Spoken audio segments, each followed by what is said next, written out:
Elkarte hau Tolosako udalak babesten du. Arratsalde on denori, ordua da eta dana gaudela uste dut, beraz, hasi ingo ginake, Jose Luis, nahi dezunean.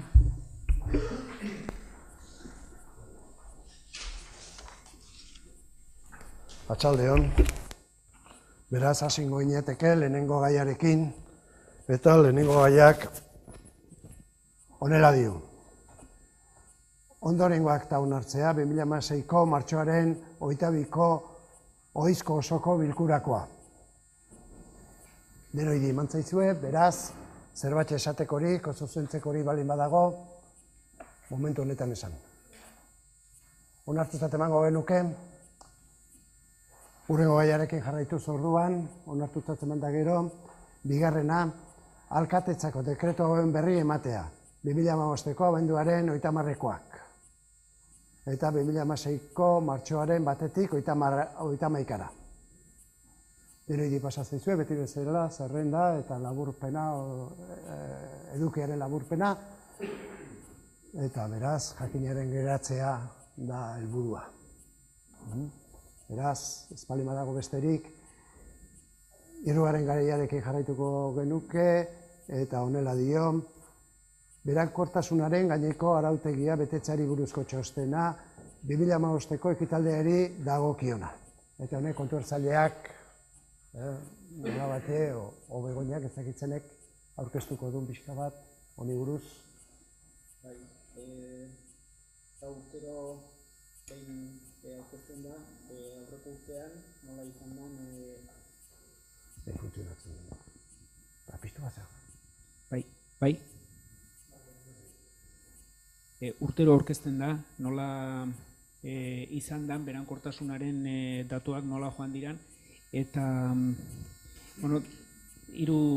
lau ataletan aurkezten dira datuak, lehendabizi ordaindu diren fakturak, CEP-etan ordaindu diran, bigarrena onartuta daudenak eta oraindik ordaindu gabe daudenak ze egoeratan dauden, eta hirugarrena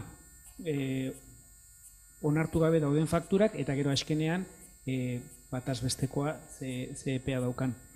Hor dauzkazue datuak, 3 hilabetero aurkezten dira, Aldundira ere bidaltzen dira, eta hemen dauzkazue 2015ko 3 hilabeteak.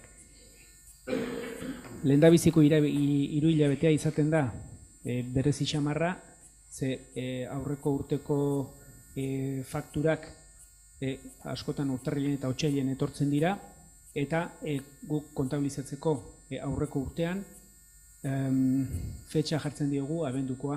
Orduan, datuak ateratzea pixka bat alde horretatik gaizkiz ematen zaie denbora behar berez dan baino denbora handiagoa ordainketa epeari. Hori kenduta ikusten duzu gainotzeko 3 hilabetetan datuak onak direla, 3 hilabetero 2, 3, 4, 6 faktura izaten dira ordaintzen ez direnak legea jartzen dueren epean, baina gainotzeko guztiak bai, eta orduan alde horretatik ez dago inongo arazorik, eta epeak legea jartzen duena betetzen dute, baita ere bataz besteko epea. Legea jarrita dauka 30 egun, eta ikustezu asko ze azpiagotik gabiltzala epe horiekin.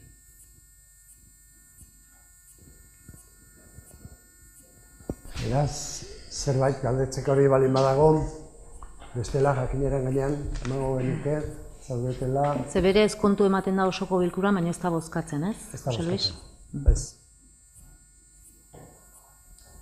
Beraz, galderarik ez baldin badago, jakinaren gainean emango dugu, zaudetela asunto honetaz, eta laugarren gaiarekin jarraitu, non esaten den ordenantza fiskalen aldaketak.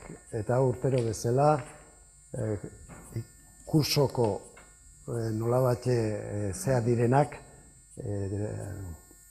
ordenantza fiskalak, arautzen dutenak, tasak direnak, tarifa direnak, horiek mugitzen dira erabaki honetan, besteak egiten dira urrian, urte hasieratik indarrean jartzen direnak, eta hemen proposatzen da alde batetik musika eskolan, eta da kuota guztiei martxoko urtearteko KPIa aplikatzea ditaminatzen da.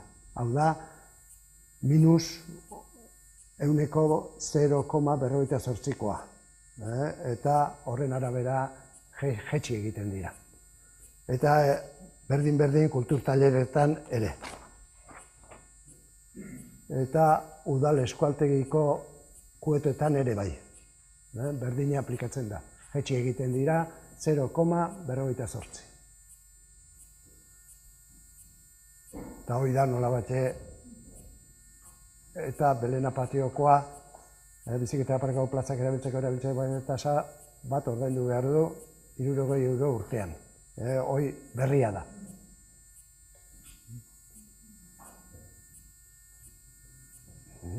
Orduan. Bai, KPI-ren aplikazioa ohikoa izaten da normalean, batzordetikan pasata dago, ez da honek beste... Bakizute hau hasieraz onartzen dela, 30 egunez egun behar dute zean, aldizkari ofizialean, alegazioak aurkezteko, eta alegaziorik ez baldin badago aurkezten, betikotzat joko genituke. Alegazio bat baldin badago, alegazioi erantzun beharko lioke hurrengo plenoak, beste pleno batean, erantzun beharko litzateke. Beraz... KPIa zer da, Hego Euskal Herriko lurralden bataz besteko ateratako? Duda. Besterik ezean, aserako onespen hau, alde zaudeteneok, altxa ezazutela eskuan, beraz, hau batez, onartuzat emango genuke. Eta hurrengo gaiarekin jarraituz, honek, honela dio, Tolosako udaleko 2015ko ekitaldiko likidazioa. Hori buruz, kontuertzaileako zindako ogasuneko lehendakariak postuko du. 2014ko abenduaren 30ean 2015 urteko aurrekontuak aurkeztu eta aprobatu intzian udal batzontan. Aurrekontuak bezain importantean ikusten duguna da, arean likidazioa da, eta hau da gaur nolabait hemen udal batzontan azaldu nahiko genukena. Aurrekontutan ikusita zeuden 24.575 milioi euro, behin betiko aurrekontua bukatu da 30.006.000 eurokoa izan da, zenbakiak azkenean ingo duguna izango da pixka boro bildu, bestela sentimokin ez gara emilibiliko. Sarreraren likidazioa azkenean izan da 25.450.000 eurokoa, eta gastuen likidazioa berriz, bukatu inda 24.680.000 eurotan. Likidazioaren ordun arteko aldea udaletxaren alde izan da plus edo gehi 760.000 eurokoa. Hau dena kontutan izanik, aurrekontuko eraiketaren emaitza doitu aurretik, izan da 727.000 eurokoa. Eta doitu ondoren, zenbakiak eta dira dela 2.424.000 eurokoa. Hau izan da azkenean likidazioa. Gero beste alde batetik, aztertzen balin badegu gerakinen aldetik gastu orokorretarako diruzaintza gerakina izango zen 8.287.000 eurokoa gutxi gora bera. Hemen txertatu inbarko genituzke kreditu gerakinak deitzeitugunak, eta baita ere kontutan hartu ibarko zen berresturatu gabeko 2012ko aparteko ordainsariaren zatia, eta gero badezpada baita ere kupoaren desadostasunaren arriskua. Eta orduan diruzaintza gerakina geldituko zana izango zen 4.880.000 eurokoa gutxi gora bera. Zorra baita ere ikutzen balin badegu edo aipatzen badegu, zorraren aldetik udalaren zor bizia izango zen 10 milioi eurokoa, eta hemen sartuta egongo zen erreten gibelari abalatu zaion eraiketa. Hau dena ikusita, udalaren kasuan 2015 urteko likidazioak bete iteitu bai aurrekontu egonkortasuna eta bai iraunkortasunaren helburuak eta gastuaren araua. Eta legea indarren dagonez, likidazioaren espidentearen kopia Foru Aldundira bidalko da, indarrean dagoen araudiak agindutakoa betetzeko. Hau izan da urtearen bukaera. Beraz, zerbait esatekorik, hau ez da onartu behar, jakineran gainean geratzea da, beraz, zerbait esatekorik bali maizute, bestela, emango genuke jakineran gainean zaudetela. Eta horri ikusita, urrengo gaiarekin jarraituko genuke, eta honek 6. dio. Tolosako parke, lorategi, berdegune eta kaleko zuhaitzen mantentzen lanak egiteko zerbitzua kontratatzeko espedientia berbaiztatzea eta adjudikatzeko prozedura irikitzea. Bueno, hau badakizuten martxoaren 22ko plenoan onartu genuena prozesua martxan jartzea, jarri genuen martxan, publikatu genituen toki guztietan eta dirudienez enpresei pasaitzaile epea. Eta inor ez da aurkeztu. Nola batxe izan du da hori beraien artean gaizki ulertu bat, uste zuten epea zirela lanegunak eta ziren naturalak. Orduan pasaitzaile eskaintzak aurkezteko zea epea eta inor ez da aurkeztu. Orduan proposatzen dena da berriz baldintza berberakin ateratzea. Eta berroain sorte hobea dugun. Ez da aldeketerik. Beraz, diktamena hor daukazute eta diktamenean hori jartzen du, baina falta da gauzpa bat. Eta da, deklaratzea aurreko zea, prozedura desertutzat jotzea. Lehenbiziko puntua joko genuke gua desertutzat eta berriz onartuko genuke. Eta ja martxan jarri, lehen hasteko. Ez da aldatzen ezerre, plegu baldintzetan. Beraz, zerbait esateko hori balin badago, jarriko genuke bozketaran, alde dauz zaudetenok, altxa eskuan, beraz, hau batez onartuko genuke, eta hurrengo gaiarekin jarraitu, honek honela dio, 7. Oria ibaiaren garbiketari buruz, Berazubi inguruan udal alderdi sozialistak aurkeztutako mozioa. Honi buruz nola batxe adostasun batera iritsi dira, xedapen zatian, eta hori irakurriko dut, denak badakazute edukia eta gehien bat nola diran fotografik o argazkiak, orduan testuan, emaitzen testuan, konklusioetan agertzen da ja zertaz datzan mozioaren edukia. Beraz, hori irakurriko dut eta adostasuna lortu duzuen testua. Honek honela dio.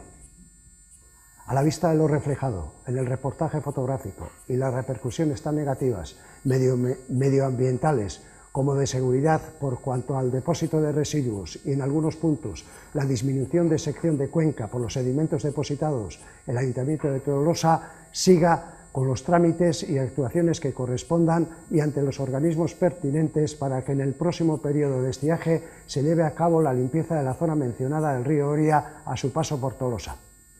En la limpieza requerida deberán retirarse todos los residuos depositados en ambas márgenes del cauce, especialmente plásticos y otros residuos, así como la retirada de arbustos que por generación espontánea se han asentado en los sedimentos depositados en los remansos de las curvas y los árboles que pudieran tener un débil enraizamiento y puedan ser susceptibles de ser arrancados en periodos de copiosas pluviometrías o fuertes tormentas y quedar atravesados en el cauce del río a su paso por puentes de vieja arquitectura con corta separación entre pilares, exceptuando de esta actuación la retirada de los sedimentos y la flora del hábitat del río. Hoi da nola batxe adostutako testua. Beraz, zerbait esateko hori balin badago, oain dezut aukera, bozketara jarri aurretik, bezala bozketara jarriko genuke. Bozketara jarriko dugu. Bueno, atxaldeon. Lehenik eta behin eskatu euskara udala badula euskara departamentu bat eta euskaraz entzutea politia dela eta ohitura hartu dezagun euskaraz mozioak aurkezteko besterik gabe Cristian.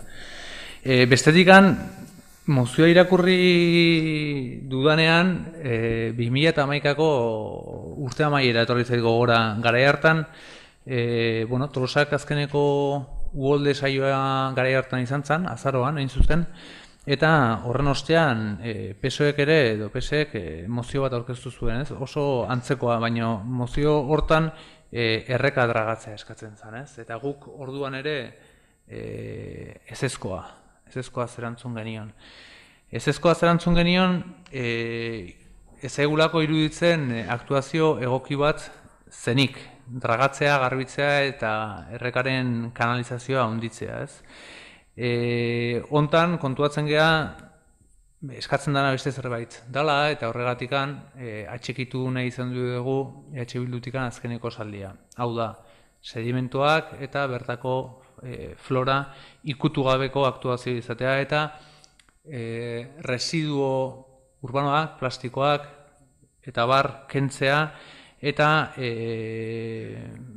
zintzilika edo egon daiteken vegetazio hori kentzea mugatzea, ez, bi gauza horiek. Alde batikan plastikoak eta horrelakoak, eta bestetikan adarrak, adarskak, eta zintzilika edo suelton egon daitezken halako zuhaizka guzti horiek, ez? Eta horren garbitzaren alde egongo ginake. Ez horrela esan dugun bezala, sedimentatuak eta vegetazioa, errekako vegetazioa kentzearen alde. Horren kontra agertzen geha. Kontra agertzen geha, errekak biziak dielako eta errekak espazio horiek behar dituelako, bestela urako oxigenatzen dira, algak atatzen dira, eta bestelako estropizioa gertatzen zaizkigu, ez? Esan gainean, Tolosak, eta nik hau bai atxikiko nuke eskaera honi eta ur agentziari eskatzea, Tolosaren arazo nagusiak inundabilidaden aurrean ez ditugula Berazubiko pare hortan, Amarotz inguruan eta Usabalen ditugu, Urzabal poligonoan. Amarotzen, 2011ko azaroko uholde haietan, Iruña etorbide guztia urez bete zaitzaigun, Iruña etorbidea eta Txarama arteko zubi horrek egintzun presa egintzulako, bertako pivoteak, pilareak kruzatuta edo okerrak daude eta errekaren indarraz goitik atea zen ura. Eta bestalde, Usabalen, Usabal zaharrotegia eta Basalaneko zona hortan, kotak aldapak bere egiten du, eta hor sumiderotatik igotzen da ura. Arazoa hor daukagu, nagusiki, Hernialdeko kruzea izango litzake beste bat, eta Bentaundiko bide gurutzea izango litzake bestea, ez? Baina nagusiki Usabaleko pabelloietan eta Iruña etorbidea izango genuke. Eta nik bai eskatuko nioke ura agentziari horren gaineko azterlan bat, eta bere garaien eskatu ditzaiona, ez? Nagusiki zubiaren inguruko hausnarketa bat egitea, eta baita zubi zarra, baina batez ere Iruña etorbidean daukagun zubi, Iruñako errepide zarra basatzen da zubi horrek egiten duen presa hori, ez? Orduan, alde ateako gea, garbitzea eskatzen dalako soilik, eta garbitzaren alde gaude, baina esan bezala sedimento eta bertako zuhaitz eta vegetazioak entzaren aurka agertuko gineke argi eta garbi. Eta bai atxikitu nahiko genioke, ur agentziari eskatzea Araxeseko zona horren inguruko azterlan sakon bat irten bidea eman dizaion egoera horri. Beste parte hartzearik? Bueno, nik uste dut, momentu honetan, igual, aprobetxatu behar dela, pixka bat ordenatu alizateko zenek dituen eskumenak errekako asunto hauetan, ez da? Zer da pixka bat liosoa. Bi gauza esaten dira, alde batetik egin, eta beste alde batetik eskatu egitea, ez da? Eta hori ondo dago, zer badaude hainbat erakunde eta esku hartze dutenak edo eskumena dutenak, ez? Pixka bat hasteko jakiten nori eskatu behartzen daion gauza bakoitza, erreka bat jaio eta hiltzen danean erkidego berdin gure erkidegoan eskumena da ura agentziarena. Beste erkidego batean jaio edo hiltzen baldin bada, orduan Confederación Hidrográfica del Nortek ere badu zer esana. Foru aldundiak ere bai, beri dagokio loreak eta animali silvestreak edo hoien kudeaketa. Aguas de Gipuzkoak ere izango luke berea, ur garbia jaso eta horren isurketak eta berak kontrolatzen ditu. Eta gero azkenean udalari ere dagokigu hondakin solido guzti horiek ere kentzea, ezta? Hoik izango liazke ordenen eskumen guztiak, errekan edozein aktuazio egiten danean.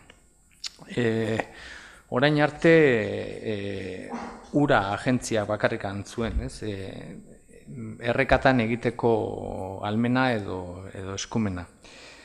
Orain ikusi dugun bezala gauzak aldatu egin dira. Eskumenak delegatzen ditu, eta udalei dagokigu zabor solido horiek kentzea, beste ezer ez. Aldatu ditu ere lan irizpideak. Nik 50 urteetan ikusi dut erreka dragatzen 3 aldiz. Dragatu, garbitu, enkauzatu 3 aldiz. Hori zan, erabiltzen zan kriterioa, ezta? Kanalatzen zan eta erabat dana garbitu matarrasan egiten zan.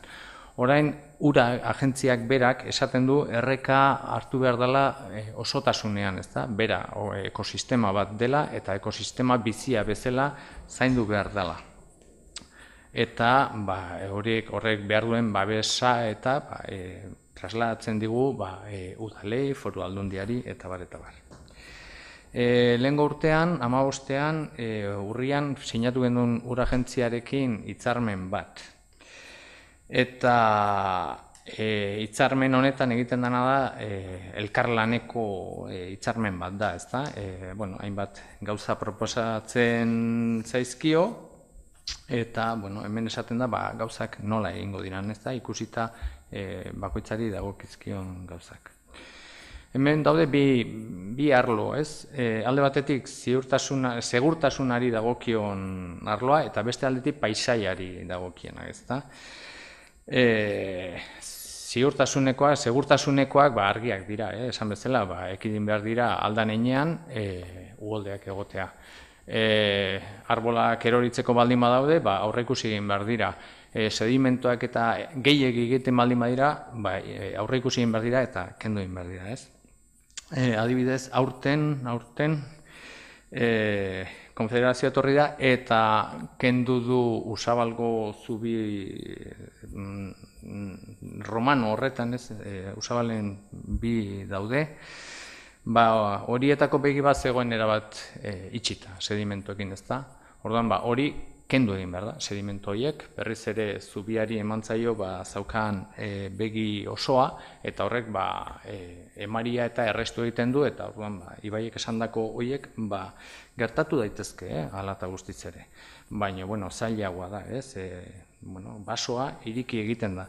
Hortarako ez da beharrezkoa aurrea eta atzea dauden arbol horiek moztutzea.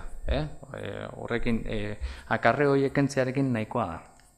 Adibidez, oraintxe bertan, azkeneko, ez dira uholdeak izan, baina urremari handia izan da, badaude hainbat enbor sartuta trabeska jarrita Amarotzeko zubi horretan, eta horre egiten duguna da eskatu, ura agentziari eskatzen diogu kentzeko. Arriskutsua dago, ze gero etor daiteke edozein gauza txikia eta hor gelditzen da pegatuta. Orduan, hori eskatzen diogu berari kentzeko, ez? Zubia bera ere, kentzerik balego, asko zobeto, ez da? Napar txiki hori beste bat jartzea, baina hori beste gauza izango litzateke. Eta gero, esan bezala, paisai aldetik eta badu bere garrantzia, ez da? Eta ur agentziak horrela ikusten du, bai ur agentziak, bai Konfederazion Hidrografikak, bai Foru Aldundia, por supuesto, eta beste guztiak. Eta udalak ere horrela ikusten dugu, ez da? Oraintxe ditugun erreka bazterrak badute bere balore ekologikoa, ez da? Eta hori mantendu eta aldan heinean kontrolatu egin behar da. Eta honekin, dauzkagu ja txostena bidaliko diogu ura agentziari, esateko beraiek ze proposamen duten, ze lanak aurre ikusten zituzten, eta guk egindako ekarpenarekin osatuko da, eta aurten ja, azten gehan lanean honekin, ezta? Adibidez, landare inbaditzaileak kendu behar dira, hor izan dira Arantzadi taldekoak daude hori kentzen, Tolosaldea garatzen dago kentzen, Tolomendi dago kentzen, Foru Aldundia ere dago kentzen. Orduan, guztien arteko lan hori egiten dugu, eta eskatzen zen desbroze txiki horiek ere kendu daitezke horrelako sastrakak eta kenduta, ezta? Eskatzen dugu adibidez, horrela eskatu digulako eguzkiko kide batek eskatu zigun, belateko berako partean adibidez, badira ata batzuk eta bizi dira, orduan aldegun heinean edo hori zaindu nahi dugu eta behatokiak egin daitezke eta izan daiteke interesgarria. Hori legoke presaren azpiko eskubiko alde hori, oso lekua proposa da, eta baita ere zubitikan berako belateko zona horretan gelditzen ari dan akarre horietan ari da, ata hauek ari dira kabiak egiten eta izan daiteke interesgarria. Gehien, bueno, ikusgarriena dena da Berazubiko parkea, ez da, egia esan momentu honetan dago oso hazita dago, zabor ugari dago, honek behar du lan ugari, ez da. Guk hor nahi duguna lortu da erabilgarria izan daiteken parke bat. Horretarako, daukagu aurrekontu bat eskatuta, irisgarritasuna bermatu ahal izateko desbroze txiki batzuk, egin beharko liazke tunel moduko zerbait, lehenengo 2 metrotan altxatzen moztu, horrela plastikoak ere ez liazke honbeste geldituko, jendea pasaziteken azpitik, eta nik uste dut izan daitekela gauza politia gelditu daiteke. Bai, jendeak eskatzen dula hau erabat kentzea, ez da baino nik, eskatuko nioke pazientzia pixka bat beti daukagu denbora, kentzeko beti dago, jartzea izaten da zaila. Orduan, goazen ikustea nola egokitzen dugun hau, eta ea jendeak erabili dezaken. Horretarako ere egin beharko genituzke, akzeso batzuk egin beharko genituzke Berazubitik, eta hori da ura agentziarekin adostu behar duguna. Eta goazen ikustea desbroze horiek beraiek egin ditzazketen. Gero beste guztiak kentzea gure lana da, eta daukagu lan asko. Plastiko guztiak kendu behar dira, bai hemen, zubiaren azpiko eskubiko horretan ere kendu behar dira, bai kendu behar direla arbola hilda dauden batzuk paseoan, guzti hori egiteko daukagu. Eta hemen guk ikusiko dugu hau zaburkentzea nola egiten dugun. Politia izan daiteke egitea auzolanean, ez? Azkenean ikusi, jetxi, gurea egin, hori politia izan daiteke, baina dauzkagu arazotxo batzu dauzkagu irisgarritasun horrekin, ezta? Puntu batzutatik bestera ez gera iristen, hor badaude koska batzuk, kontratatzea eskatzen du, hori diru kontua da, eta bestea izango litzake udal langileekin, ez? Baina, goazen ikustea, pixkat, urari, ez dakit, beraien artean, gure artean, lana asko daukagu, hor, Berazubikoa, daukagure bai bidegorria jarri dugu orain oso txukuna, hor ere badaude zea batzuk kentzeko, plastiko batzuk, eta, bueno, lan desiente daukagu, eta goazen ikustea, estamentu guztien artean gauza polita bat egiten dugu. Bozketara jarriko genuke mozioa, besterik ezean, beraz, proposamenaren alde daudenek, altxa dezatela eskuan, beraz, hau batez, onartutat emango genuke, eta hurrengo gaiarekin jarraitu. Eta honek, honela dio, Gipuzkoako Foru Aldundiak diru-sarrera bermatzeko laguntzak kentzeko arriskuaren aurrean, EH Bildu udal taldeak aurkeztutako mozioa. Eta aldi berean agertu da mozio alternatiboa, nola bate EJ udal taldeak aurkeztutakoan, eta honek hala esaten du elkarrekin gizarte eskuhartze plan integrala martxan jartzekoa.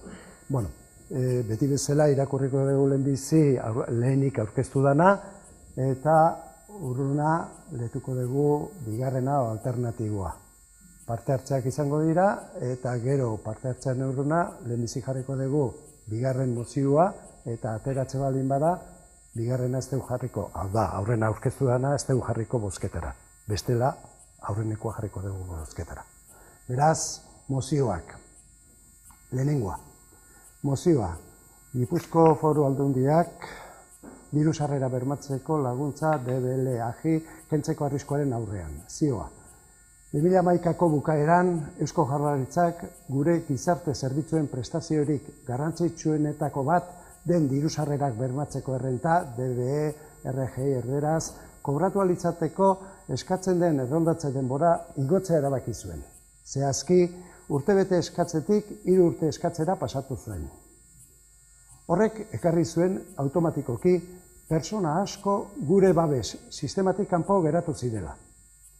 Murrizketa sozial horri aurre egiteko, Gipuzkoako Foru Aldundiak 2012ko uztailean diru-sarrera bermatzeko laguntza sortu zuen, non prestazioa jasotzeko eskatzen den erroldatze denbora urtebetekoa den. Hain zuzen ere, Patxi Lopezen gobernuak murrizketa egin aurretik DBE kobratzeko urteetan eskatu izen den erroldatze denbora.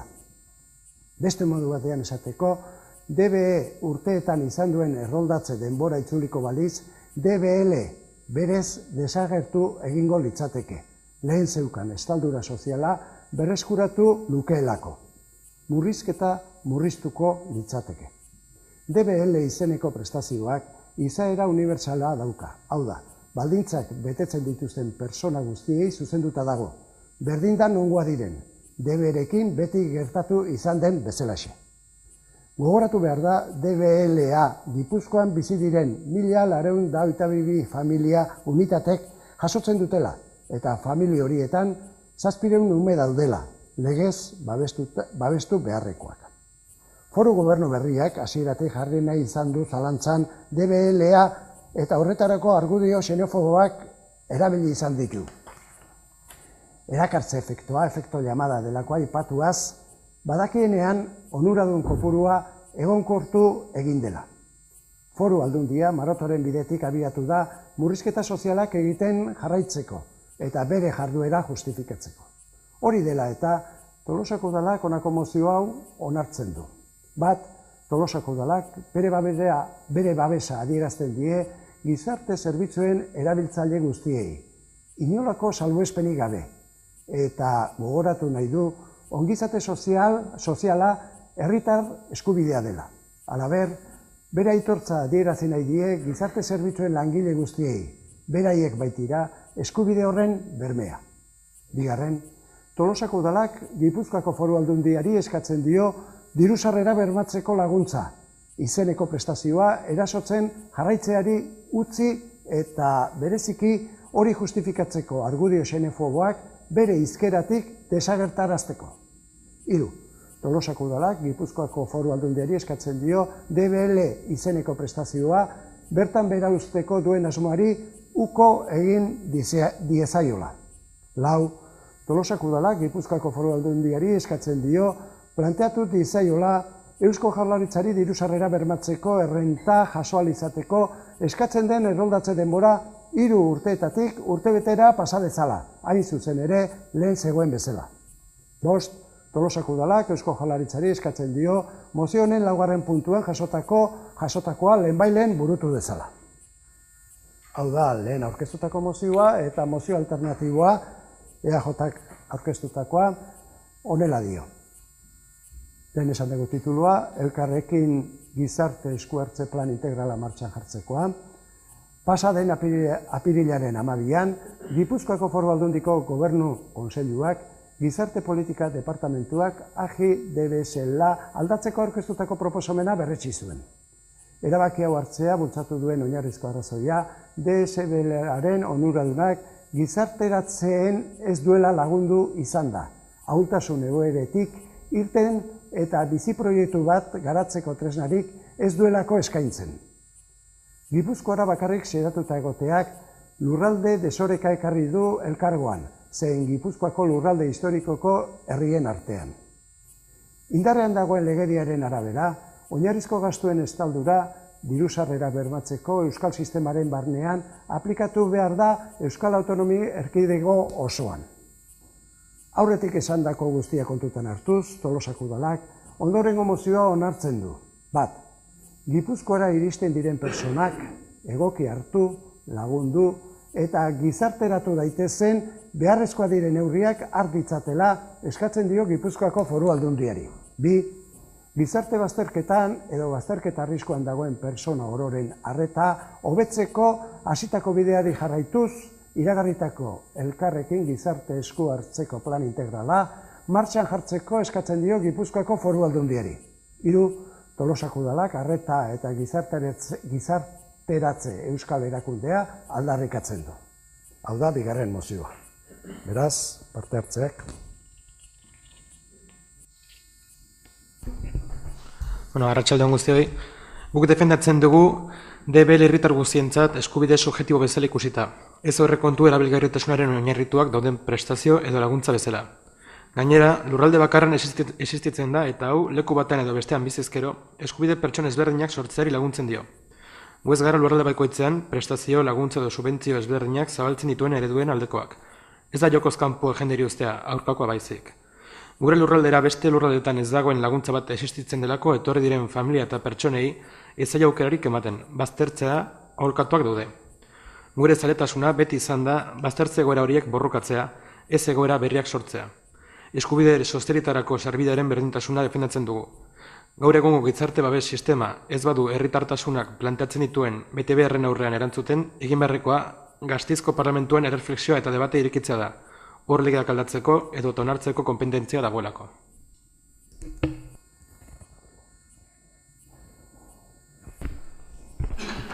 Bai, Gabon.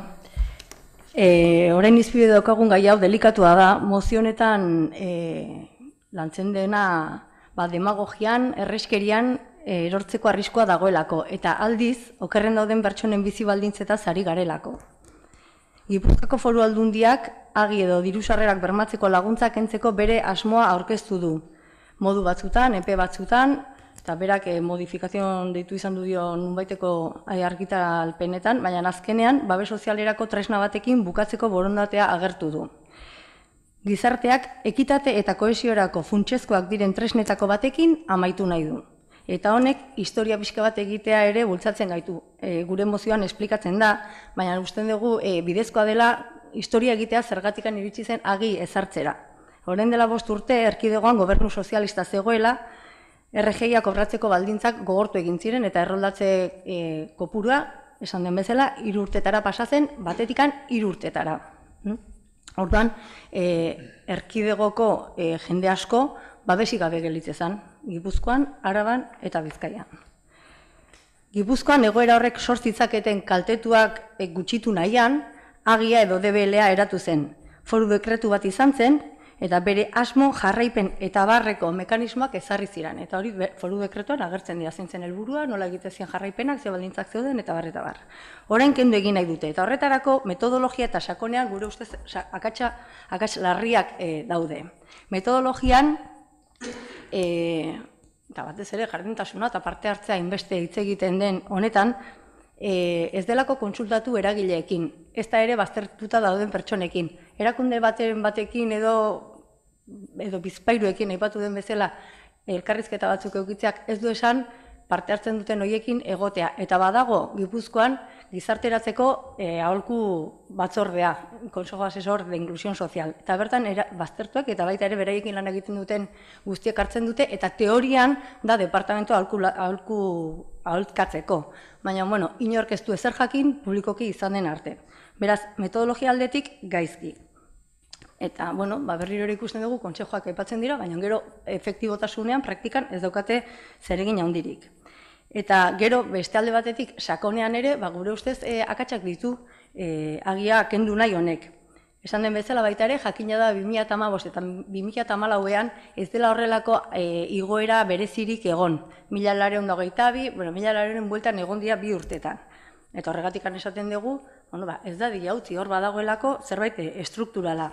Bestalde oso arriskutsua da efektu llamadarena erabiltzea. Hemen llamada egiten den bakoitza da, llamada egiten duena da familia bat aurrera atera nahiak, eta hor lanea bilatu beharra dagoen lekuan. Hemen baldin bada hemen, eta Murtzian baldin bada Murtzian berdin da. Hori da llamada bakarra. Bestela guk ere gure buruarekin gogoetak egin beharko genuke ateratakoak baigara euskaldunak.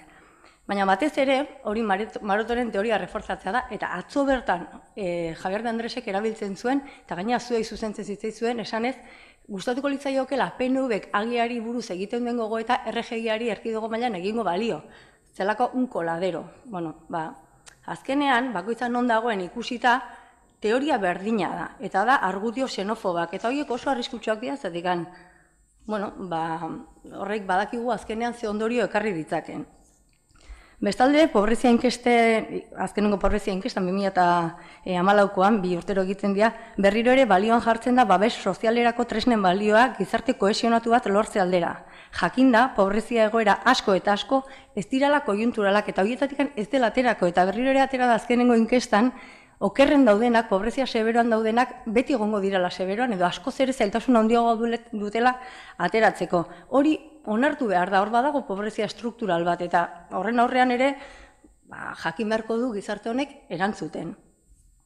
Beste alde batetik baita ere, eta ez da bakarrik hau agiren kasua, baita ere da RGIa, eta beste hainbat tresnen balioa edo, baita ere esaten da, transferentzia sozialik gabe, pobrezia larrian dagoen jendartearen populazioa Gipuzkoan 11,9 izatetik, tresna horiek daudelako 5,5 pasatzen dela. Hau da, tresna sozial horien edo nolabaiteko transferentzia sozial horien eragina izateagatik pobrezia gutxitzen da 54,6an, Europar Batasunan 63 edo da.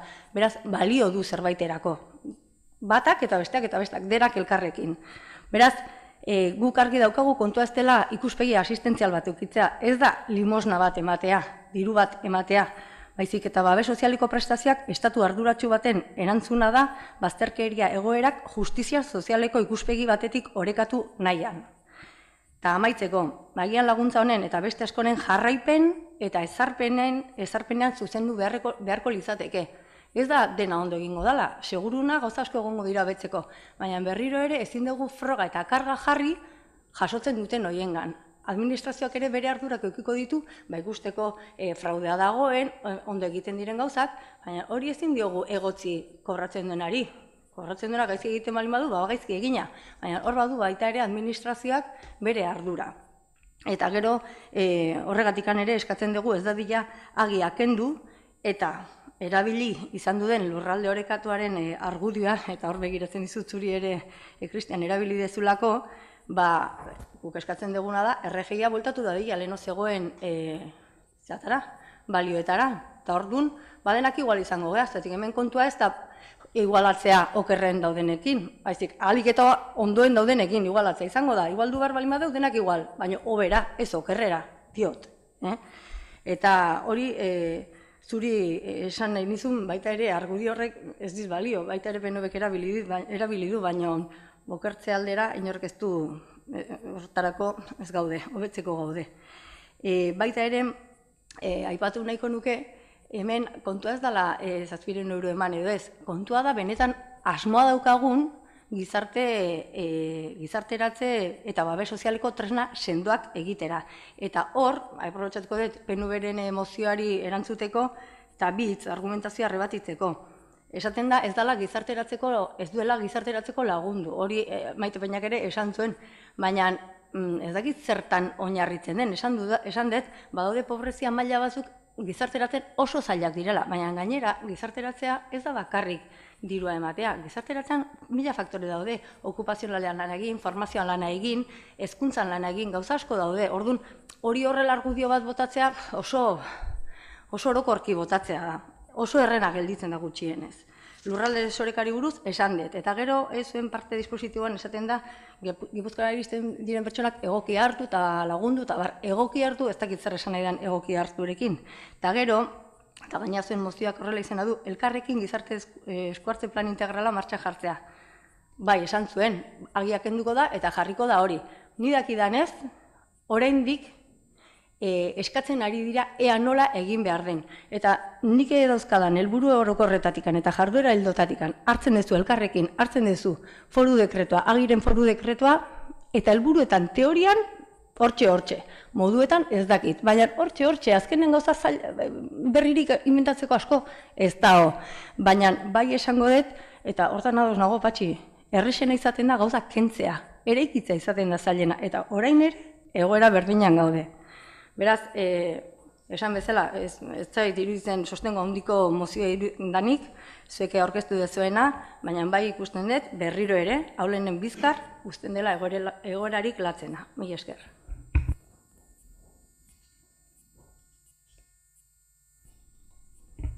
Bai, honintza zurekin gauz batean bat nator zehazki, eta da demagogiak niri ere bildurra asko ematen ditela gehien bat personen duintasunaz hitz egiten ari garenean.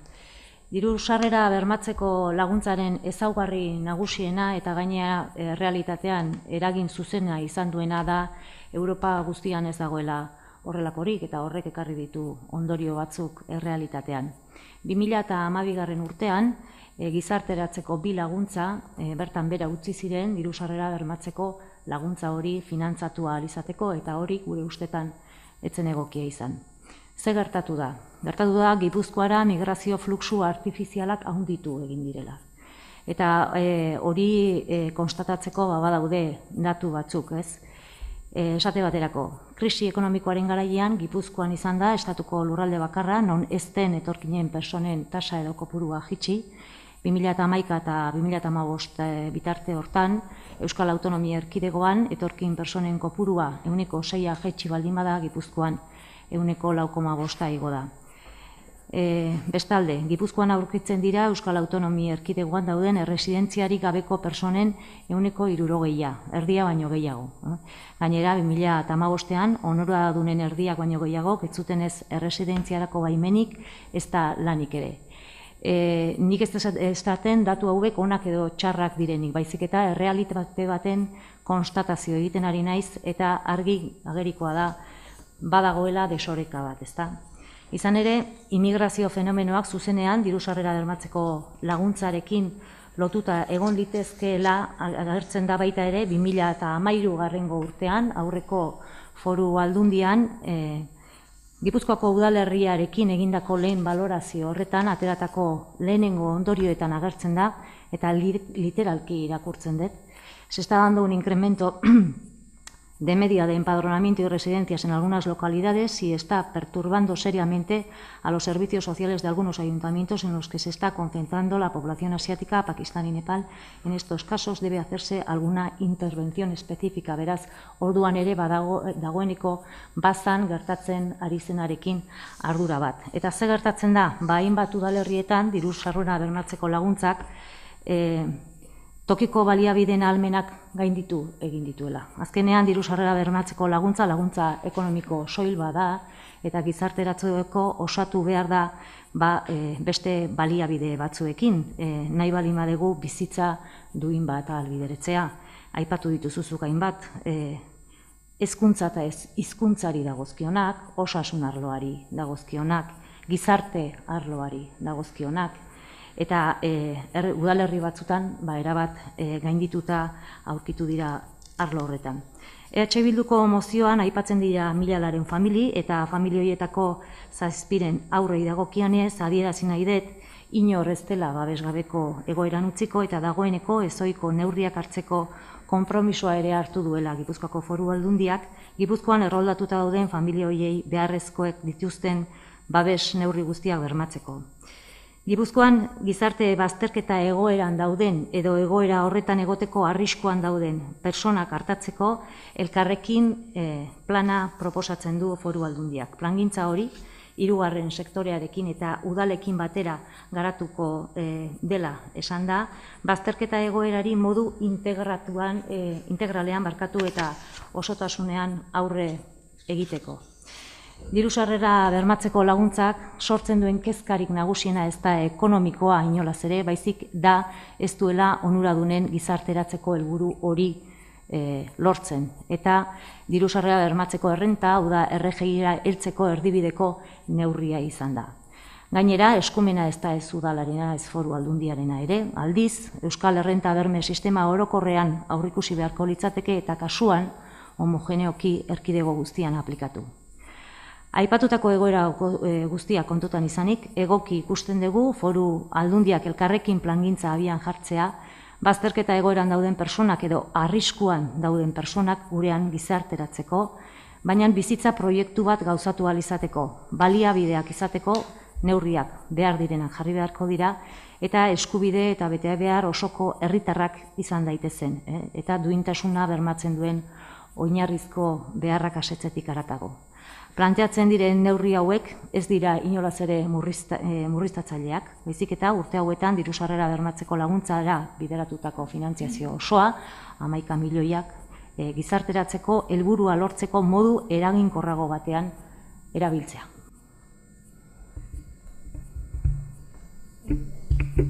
Ardura bat, esan duzu elkarrekin egin edala 3. sektorearekin eta udalekin. Agian kentzeko ere metodo berdina erabilizezaketen, zatikan, igual 3. sektorea etzegoen ados, hori bat. Eta bigarrena, ez detukatzen ez dianik egongo arazoak immigrantekin, eta bar, horrek ez du esan nahi diru laguntzak kendu behar dianik. Horrek eskatzen duena da, immigrazio politika egoki bat garatzea. Besterik gabe. Bozketara jarriko genuke, beti bezala, lehenbizi, mozio alternatiboa, hau da, EAJak aurkeztutakoa, bigarrena, eta mozio honen alde daudenek altxa dezatela eskua, aurkan, beraz, onartutzat emango genuke, mozioa eta bigarrena ez litzateke tratatuko. Eta hurrengo gaiarekin jarraituz, 9. galdera eta eskaerak.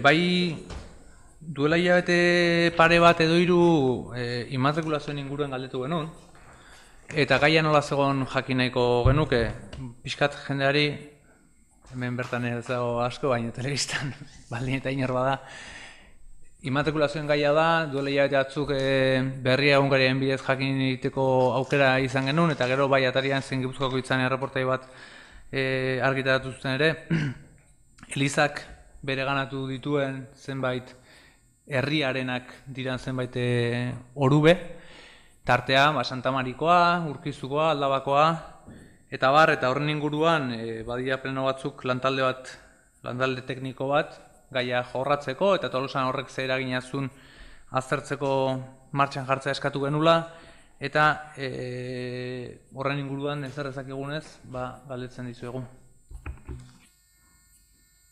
Idazkaritzan eskatu genuen txostena egitea eta aste honetan jaso dugu. Beraz, gure asmoa da urrungo hirigintza batzordera eramatea gaia eta gero beharrezkoa balitz osatuko genuke lantalde hori.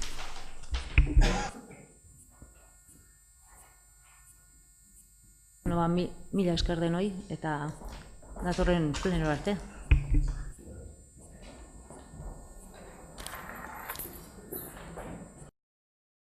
Tarte hau Tolosako udalak babestu du.